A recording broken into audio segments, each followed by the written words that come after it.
당신이 찾던 무서운 이야기 고비의 TV.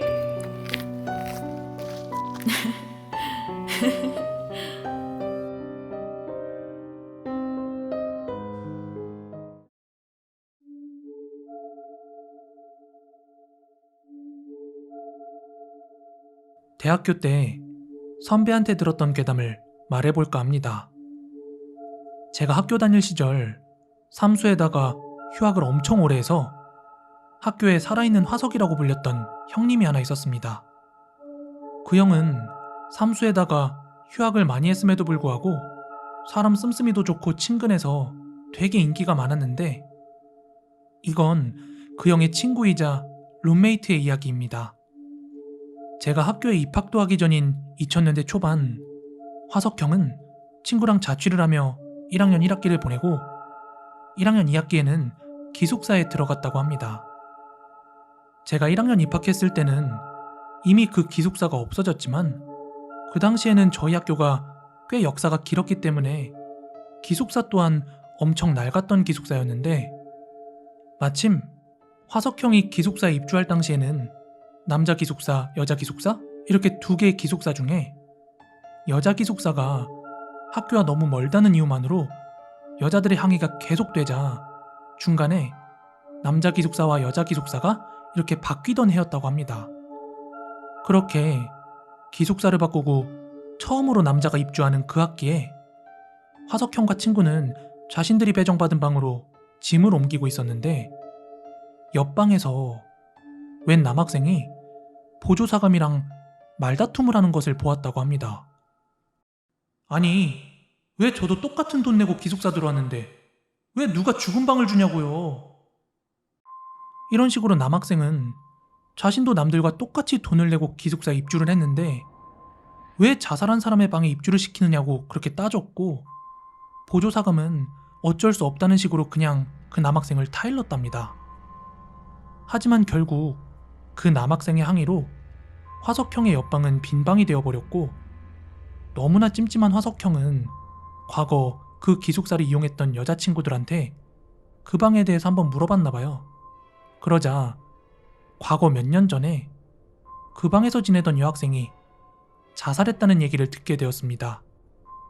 자살 장소는 그 방 내부가 아니라 다른 곳에서 했다지만 사람들이 너무 찜찜해서 여학생들도 그 방에 입주하기를 거부했다는 말을 들은 화석형은 그냥 대수롭지 않게 여겼답니다. 그렇게 기숙사에 입주를 했는데, 술을 좋아하는 형의 친구 때문에 방에서는 혼자 자는 일이 굉장히 많았다고 합니다. 그런데 가끔씩 늦은 밤 복도에서 또각또각거리는 하이힐 소리가 들려왔고, 그 형만 그 소리를 들은 게 아니라 그 층 사람이라면 누구나 한 번씩 들어본 소리라 심지어 기숙사 괴담으로 소문이 돌 정도였다고 합니다.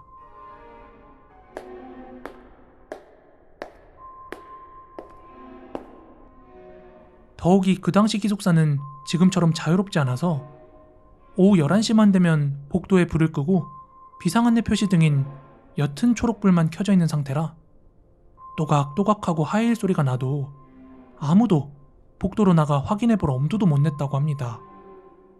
그렇게 시간이 흐르고 학교 축제 시즌이 다가왔다고 합니다. 평소 술을 좋아하던 화석형은 친구들과 대낮부터 술을 마신 후 12시가 다 돼서야 기숙사로 돌아가기로 했답니다. 기숙사로 들어가기 전 화석형은 먼저 들어와 있던 친구한테 전화를 해서 내가 재밌는 썰 풀어줄 테니 자지 말고 기다려, 이렇게 말을 했고, 11시가 넘어가면 기숙사 출입이 불가능했지만 축제이기도 하고 평소 사감과 어느 정도 안면이 있던 형이기에 사감한테 조금의 주의를 받고 불이 꺼진 계단을 터벅터벅 오르고 불 꺼진 복도를 지나 본인의 방으로 들어갔다고 합니다. 그런데 자지 말고 기다리라 했건만 친구는 방에 불을 꺼놓고 이불까지 뒤집어 쓰고 그렇게 자고 있었고, 화석형은 자고 있는데 깨우긴 뭐해서 불을 꺼둔 채 방바닥에 드러누웠다고 합니다.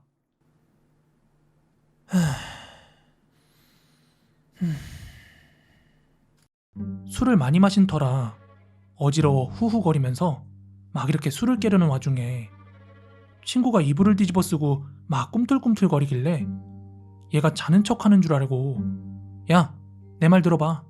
이렇게 말을 걸면서 자기가 겪었던 재미난 이야기를 막 풀었다고 합니다. 평소에도 워낙 말이 많았던 화석형이었기에 친구는 일부러 자는 척을 하는 경우가 많았고, 그래도 화석형이 이야기를 하면 자는 척을 하면서도 중간중간 맞장구를 쳐주면서 이렇게 들어줬기 때문에 화석형은 그날도 계속해서 이야기를 이어나갔다고 합니다.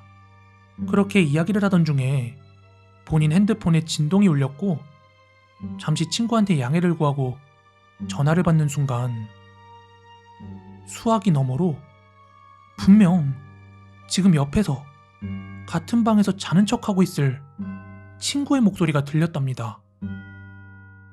야, 니 밤 늦었는데 안 들어오고 뭐해? 나 이야기 들으려고 기다리다가 밤 새겠다. 순간 화석형은 소름이 쫙 돋았다고 합니다.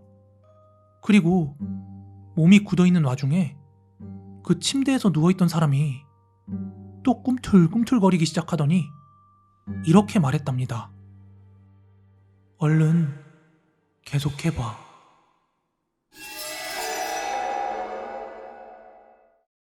본능적으로 도망쳐야겠다는 생각으로 화석형은 신발조차 신지 않고 막 문으로 달렸고, 동시에 문 바로 옆에 있는 불 켜는 스위치를 눌렀는데 불은 켜지지 않았습니다. 그리고 뒤도 돌아보지 않고 복도로 뛰쳐나갔다고 합니다. 마침 그 순간 형의 친구가 복도로 나오면서 니 지금 거기서 뭐하냐? 이렇게 물어왔고, 그제서야 화석형은 본인이 지금까지 누군가 자살했다는 그 방에 있었다는 것을 인지했다고 합니다. 그러고 나서 화석형은 다짜고짜 친구의 팔목을 붙잡고 1층 사감실에 가서 자신이 겪었던 일을 막 토로했고, 사감과 함께 복도에 불을 켜고 그 빈방으로 갔는데 그 빈방에는 아무것도 없었다고 합니다. 심지어 침대 위에는 이불조차 없이 깨끗했고, 너무 무서웠던 화석형은 그날 밤을 덜덜 떨면서 자신의 방에서 잤다고 합니다. 이후 그 빈방은 또 다른 사람이 피해를 보지 않도록 자물쇠를 걸어 놓았고, 신기하게도 그 이후에는 복도에서 또각또각하는 그 하이힐 소리도 없어졌다고 합니다. 네, 오늘 준비한 무서운 이야기는 여기까지고요. 가시기 전에 좋아요, 구독하기 한 번씩만 부탁드리겠습니다. 저는 다음에 더 무서운 이야기로 찾아오도록 하겠습니다. 감사합니다.